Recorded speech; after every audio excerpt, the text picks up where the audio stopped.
सापडलं रे ID card?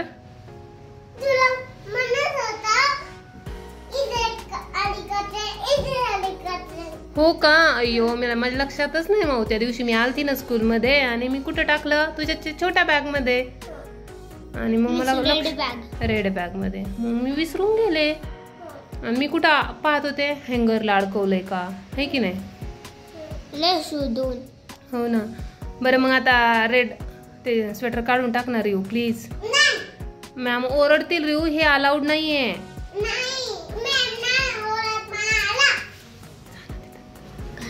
रिऊ please काढ ना ग बब्या, हे अलाउड नाहीये. दादा सांग त्याला समजून.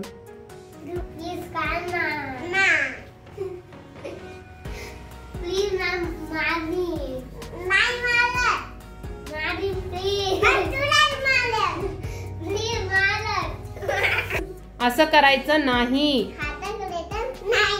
कोण करत असं? Bad boy. आणि कुणी मारलं दादाला? बॅड बॉयने. हा म्हणजे बॅड बॉय कोण आहे? हे बाबू. तू ये देऊ. बरं ऐक, आधी ना स्वेटर काढून ठेव आपला.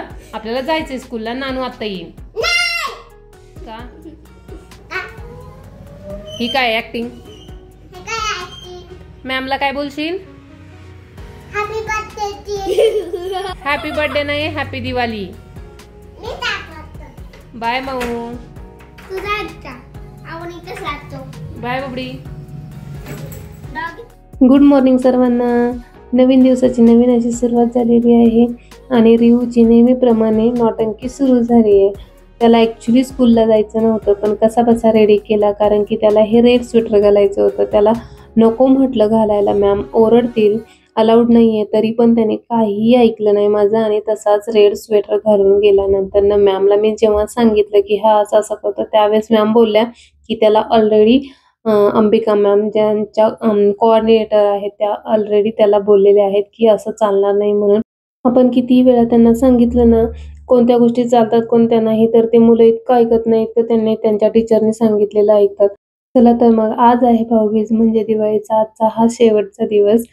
तर मग सर्वांची भाऊबीज मस्त मजेत चालू असेल. प्रत्येक जण आपल्या भावाला ओवाळण्यासाठी गेले सुद्धा असतील. माझं तर असं काही होत नाही, मला दिवाळीला येणं शक्य नाही, कारण की रिऊला आणि ईशानला हार्डली 4 दिवस सुट्ट्या मिळालेल्या आणि त्यात बेंगलोरवरून गावाला यायचं म्हटलं की 1 दिवस जाण्यासाठी 1 दिवस येण्यासाठी आणि राहिले फक्त 2 दिवस. तर ते शक्य नसल्यामुळे आम्ही तर काही गावाला आलो नाही. पण मुलांची स्कूल सुरू झालेली आहे बेंगलोरला. आता बॅक टू रुटीन आम्ही स्टार्ट केलेलं आहे. जवळजवळ दिवाळी संपलीच असंच वाटतंय आता खरं तर. पण आज आहे भाऊबीज. तर रिऊला आणि ईशानला इथे एक त्यांची फ्रेंड आहे जी की ओवाळते. आता 2 वर्ष झाले तीच ओवाळते त्यांना. तर ती संध्याकाळी ओवाळायला येणार होती म्हणून मग दुपारी मी ही रांगोळी काढून घेतीये.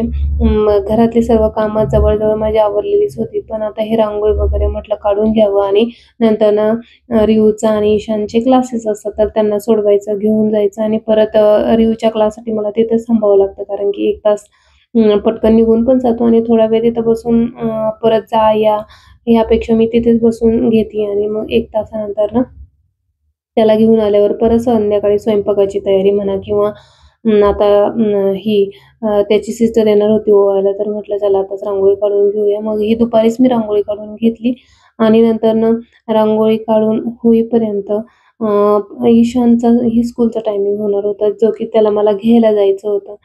तर पहिल्यांदा म्हटलं फटाफट रांगोळी काढून घ्या. तुम्ही पण असे छान छान रांगोळ्या काढत असाल, नक्की मला शेअर करा. तुम्ही यावर्षी भाऊबीजेला कोणती रांगोळी काढली? तर मी साधी सिंपल आपली रांगोळी काढलेली आहे. पहिल्यांदा तर हे असं थोडंसं काहीतरी डिझाईन करण्याचा प्रयत्न केला, पण म्हटलं याच्यात खूप वेळ जाईल किंवा खूप किचकट आहे म्हणून ते सोडून साधं सिंपल आपलं चकली म्हणतात ना त्या टाईपमध्ये काढून घेतली.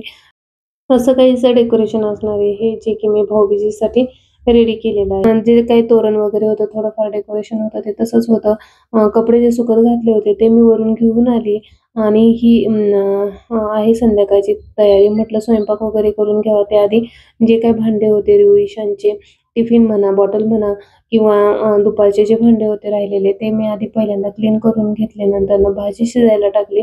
2च शेंगा होत्या त्या पण सुकलेल्या होत्या, तर त्यात एक बटाटा टाकला आणि पहिल्यांदाच मी अशी भाजी ट्राय करणार होते. त्यात मी आज वेगळं असं म्हणजे पांढरे जे तीळ असतात ना तेही टाकले होते. खोबरं, पांढरे तीळ आणि शेंगदाण्याचा कूट करून घेतला. तो मस्त फ्राय करून घेतला. इकडं पाणी गरम केलं आणि त्या उकडलेल्या शेंगा वगैरे त्यात टाकल्या होत्या. मस्त मसाला हा रेडी झाला आणि भाजी फायनली इकडं शिजत घातली आणि नंतर म्हटलं चला चपाती करून घ्यावी. तर आता मी थोडं ठरवलं की किचन हे व्यवस्थित एकदम नीट आणि क्लीन असलं पाहिजे माझं आणि तेव्हाच मी काम करणार.